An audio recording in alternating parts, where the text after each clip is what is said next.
Good afternoon. My name is Jason Horak. It is June 23rd, 2012. I'm here today to talk about electric cars, specifically this 1987 Dodge Daytona Shelby Z that I have converted from gas power to 100% electric. This car, originally purchased in 2009, was bought on eBay for about $900. It didn't run, and I had to have it trailered back here.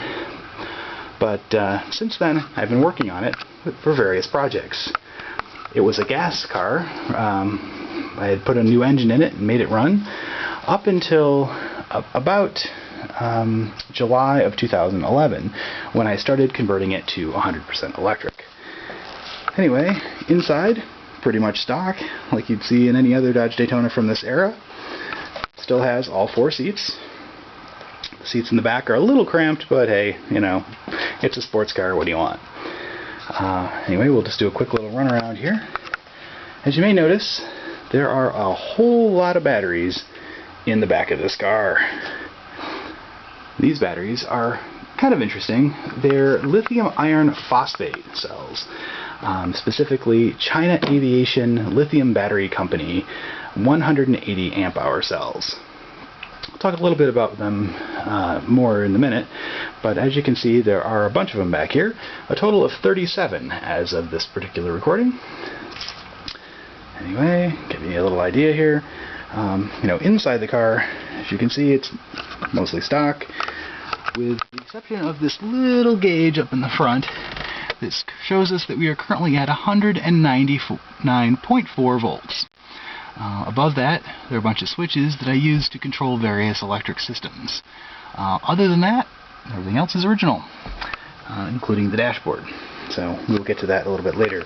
Alright, so let's take a look under the hood and just kind of go through the car and give you an idea of what's going on here.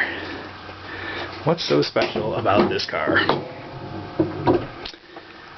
As you can see, there are more batteries up front, 23 in the front and then 37 in the back at this particular moment. And there they are. They're all wired together in series, which gives you that 199 volts when they're fully charged. And then individually, they're about 3.4 volts each. So as you can see, the wiring actually is pretty straightforward. We have a positive terminal and a negative terminal for each battery, and then they're just wired together in series all the way through, right on across, and so forth. What this gives us is that total voltage and enough power to drive the car.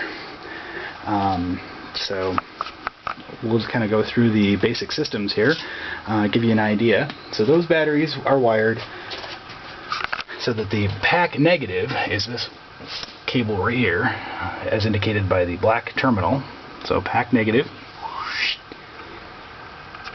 and it goes into this switch.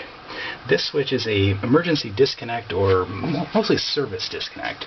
Idea being that when you're working on the car, you pop this slap switch, the whole pack is dead. Nothing's going to happen. Turn it back on, you have to pull up on it. That kind of gives you the peace of mind that when you're working on things, you're not going to drop a wrench and cause a problem. So there we go with the wiring. So after it comes out of there, it goes along this tube here and around through this box here. Now this box originally was a Victron Energy shunt box, but that part failed and I ended up throwing it out. But I reused the plastic box because it worked perfectly for this application. In there is the shunt. This unit right here is just a big piece of metal that as power goes through it, you can record how many amps have gone by. And also you can check out the voltage and so forth. That's what runs that little gauge that we just saw inside. Otherwise, the high voltage system is pretty straightforward. Or sorry, it goes actually from here through that cable right there and up there up to this bus bar. So that's just kind of where all the pack negative comes in. Now the pack positive comes from the back battery box up through here, through this fuse.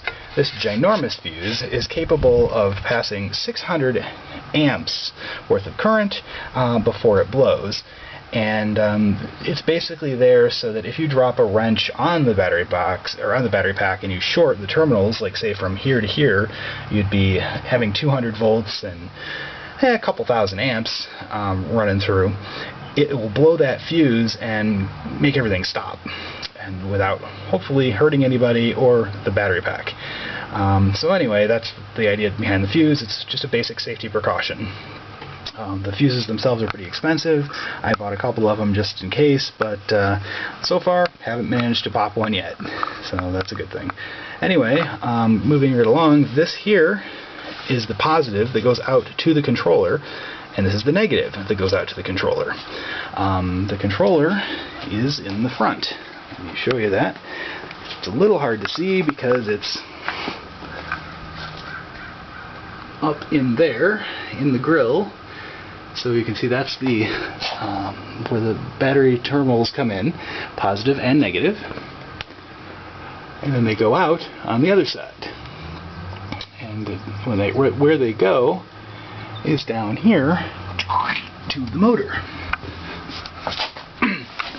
So this motor is a net gain warp 9 motor, which is only 9 inches in diameter, but as you can see, it hooks directly into the original transmission, like so.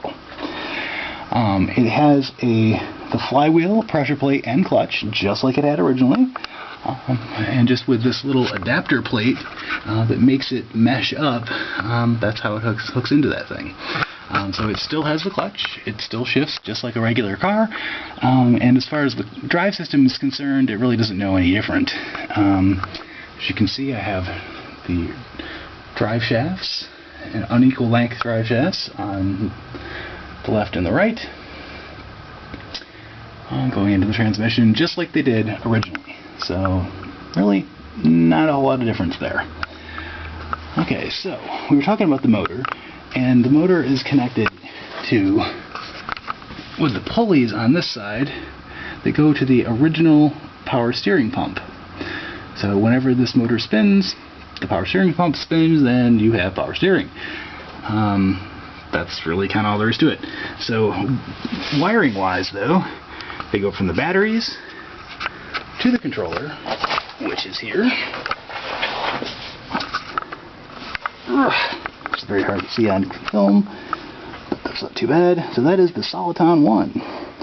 So batteries go into there on the one side, they come out, go to the motor. That's it. That is the high voltage wiring to make the car move. Really not that complicated. As you can see, we have some corrosion on the terminals. These little wires here are what connects the throttle and the power coming into the Soliton and all that kind of stuff, as well as the Ethernet cable there, which is used to do programming on it, make changes and so forth.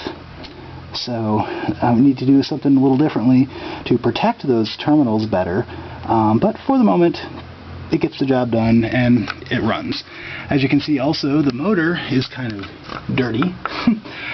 That's what happens when you drive a vehicle all winter long in central New York through the snow and the salt on the roads and all that other fun stuff, and it gets up on the motor. Doesn't seem to bother the motor much, it still works really well, and is capable of propelling this vehicle to 100 miles an hour or higher. Right now I have it limited in the controller to about 500 amps.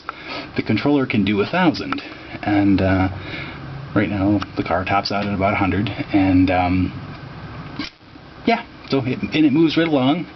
DC motors have a lot of power, and all that power tends to happen right there at 0 RPM, right up on through, so you get all your torque, and so it'll spin the tires quite handily. As you can see, my tires are kind of worn. These tires were brand new in about December of 2009, and they're all electric miles. Oh, we even have some thread showing on that one. That's no good. Gonna have to replace the tires. Oh well. Probably because I keep spinning rubber too much. Anyway, moving right along. Back to the engine compartment. So the high voltage wiring, that's pretty much it. We kind of went over where it comes in, where it goes out, and there you go. These other smaller wires are actually used for other auxiliary systems. For example, this one goes here to this Tyco Kilovac contactor, which is hooked from here into these little yellow connectors that are my heater. That actually hooks up to two ceramic heater elements out of a space heater. Those are just the same kind you'd have in your house. I pulled out the ceramic elements, wired them up to the pack, and you turn it on and off with that little white cylinder. So it's kind of simple and kind of optional too. Around here we gotta have heat for the wintertime and for defrosting the windows and all that good stuff. The other wires, this one here and this one here, are the positive and negative for the charger that go in the back. And so that's also useful. Anyway, this is a 12-volt accessory battery. Purpose of this being, it runs the headlights and the horn, the radio, all that fun stuff, just like the original car did. It's a motorcycle battery, so it's very small capacity, but it gets continuously recharged by this. And what this is, you can get a shot of it here, is a Vicor Mega Pack. It's a computer power supply that has been converted to work in this situation by these little modules here. Each one of these modules puts out 5 volts at about 40 amps. And right now they're wired in parallel, so there's 2 modules in parallel giving us 80 amps for each 5-volt thing, and then those are wired in series to each other. So the idea being that this is a total output of about 14.5 amps, or sorry, 14.5 volts at 80 amps, which is plenty of power. It can run all of the original systems in the car. But what's cool about this little unit is that you can plug it into any DC power source with a very wide range, as well as AC. You can plug this into your wall outlet and charge your little accessory battery off the wall if you want. In this case, it's wired up to the pack, so it's about 200 volts DC coming in. Down in here, a little hard to see, but we'll try to get a shot of it. These are 2 more of those Kilovac Tyco Kilovac contactors. The one in the back is the high voltage one, which controls the on and off going into this unit here. The one in the front is low voltage, so that it's the power that comes out of here, right there, is also switched on and off by those. The reason why we had to do that was that if you leave it just hooked up directly to this battery, it'll drain the battery overnight, and you end up with, a dead accessory battery in the morning. Again, I'm not really sure why that happens. This particular thing was designed for a computer power supply, so I don't believe it's isolated, and it may just, try to run itself on the accessory battery and thus drain it down. As you can also see, it's not really attached in here, it's just kind of set in here, but it's held in by all this other stuff, so it's not going anywhere. And yeah, so it works pretty well. It's just really loud. Alright, so this throttle assembly here is hooked to the gas pedal. So when you press the gas pedal, it moves the throttle. This is hooked to the soliton down on those little low voltage wiring that I showed you before, and that's really all that's necessary to run the car. You get the batteries wired to here, this wired to the soliton to the motor, and this controls the power being divvied out to the motor by the soliton. Those are the things that are necessary to make the car move, and really, that's all there is to it. The rest of the stuff is, like I said, auxiliaries. Over on this side, we can see that this is the power steering pump belt, which is running off the tail shaft of the motor. Whenever the motor spins, the power steering pump runs. This is the stock power steering pump that I left in the car originally. I didn't actually pull it out at all. I just kind of set it aside and built all this other stuff around it. So it works pretty well.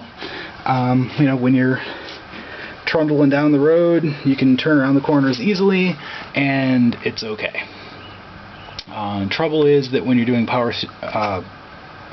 parking maneuvers, like parallel parking, for example, you don't have any power steering unless you first give it a little gas. That makes it a little awkward to drive for people who aren't used to it, and is one of the things that I'd like to change and plan to in the next couple days. Anyway, moving right along, let's go take a look at the rest of the vehicle. You'll note this number 8 on the doors. That was from EVCon 2011, held out in Cape Girardeau, Missouri. We took the car out there and did some drag racing and autocross, and it was a heck of a lot of fun, but that's where the numbers came from, and a friend of mine said they looked cool, so I've decided to keep them on at least through this year's convention, and this coming up in this September. So here's the battery box in the back, and you see that it's very similar to the front. We have an aluminum box held with this blue foam insulation on the sides, which its whole purpose is to kind of cushion the batteries so that they don't take a lot of bumps along the way, and also provide some insulation in the wintertime, since it does get quite cold here, and batteries kind of work a little better when they're warm. They don't really have to be heated or cooled to any specific temperature with these cells, but the warmer they are, the better they operate. Anyway, so you can see how it's spliced into the front there with the pack negative and pack positive. Right now, as you can also see, I have 3 batteries on the left and 4 batteries on the right. Now these are not going to stay here. These are just temporarily spliced in order to be able to bottom balance all of these cells with the rest of the pack. So now the whole pack is a unit at 60 cells total, and those batteries, those extra ones, are going up front into the front battery box as soon as I do some changes there. So again, they're temporary, and normally they wouldn't look this ugly. Anyway, the point is that this main battery box that's back here is actually not that high. You know, we've got about 3 inches that we've lost out of the bottom of the trunk, but we have all the rest of the trunk space still available. And all I got to do is put a layer of that blue foam insulation on the top, and then a layer of aluminum, and you can have your trunk space again. Toss a carpet down, no one would even know that there was batteries underneath. So that's kind of the whole point. I also have this cargo cover, the original one from the car, that I can pull over and hide everything that's back here, batteries and cargo included. So anyway, this green unit is the Manzanita PFC40M. This charger is capable of being plugged into a 110 outlet or a 220 and provides up to 40 amps of current. That's a lot of power to recharge the batteries, and in such a small unit and a relatively light unit. They're hand-built out in, I believe, the state of Washington, and they're just a really good little charger that gets the job done. Anyway, so that's hooked up with that black wire there that goes underneath and to the charge port on the side. So this is the original place where the gas went in, of course, and still says unleaded fuel only. I kind of left it there as a joke. So this is the charge port. This is a marine style charge port. It's the same kind that you would find on a boat, like on the docks for a boat to plug into to charge up their electric systems. Anyway, it's weatherproof, and it's a good fit for this type of application. I've charged the car out in the snow many times, and it's been fine. So anyway, just thought I would mention that. Just a quick last point on the battery box. Underneath, in the back, you can kind of see the box here. Now that's a little tricky to get a shot of, but the point is that the clearance, the box is actually higher than the rest of the axle and so forth, and of course there's no exhaust back here or gas tank or any of that kind of stuff. So it works out pretty well. It's actually the same height as the spare tire well used to be. So, you know, from the side here you can kind of see it's really not sticking down any further than the spare tire well used to do, and that means that I don't hit anything when I'm going over steep inclines and so forth. So anyway, that's the battery box, and yeah, okay. So I'm just going to show you the charger cord for the moment. And it's pretty straightforward. It plugs into a 220 outlet, just like this, which is a standard 14-50 that's used for, say, electric stoves or dryers. This is the cord itself. It's a 14-50, NEMA 14-50. You know, so it's a pretty hardy, rugged thing. And the other end looks like so. So it's grounded on the side, and then it has the 3 terminals. And this is a twist lock, so it goes in, twists and locks in place. And this particular cord is very hardy, as you can see. It's capable of carrying up to 50 amps. I can only do 40 on my charger, but it can do 50. And the cord is standard in that it's actually a generator power cord that I got at Lowe's. So it's not some special thing. It's a 25-footer, and that's kind of cool. Now I can also plug in this same cord with an adapter. So I've got this little adapter here, which is just a standard NEMA 14-50. And on the other end is a regular 3-prong outlet to plug into a 110 plug. So this allows me to plug in using the same cable anywhere. And I just am limited by how much power I can pull out of the wall. And also, I have this handy dandy little adapter that's also NEMA 14-50 that converts it into a J1772 connector, which is used on the Nissan Leaf and possibly on the Chevy Volt, I'm not sure. But this was made by a guy by the name of David Kurzel, and it allows me to use any J1772 charge port if available. The main reason why I chose this style plug is that this is exactly what's used at every campground in the United States for plugging in the big RVs. So it's kind of a standard in and of itself. Anyone who has an electric stove or electric dryer probably has this type of plug. They may have a different pin arrangement or so forth, but anyway, it's about as standard as it gets for a 220 outlet plug that can do 50 amps. So anyway, so the real limitation when charging is actually how much power you can pull out of the wall. And that is based on how much your breaker can handle. So here's my breaker panel in the garage, and I have two 50 amp breakers out here for each of my two 220 outlets. And so that way I can plug it in, charge anything up to 50 amps. Again, I can only pull 40 with my charger, but if I had a slightly bigger charger, it could handle that. All the rest are 20 amps, which is your standard 110 outlets, and the point is that at 110 volts and 20 amps, that's, here we go with the math. Anyway, that's a lot less power than at 220 volts at 40 or 50 amps.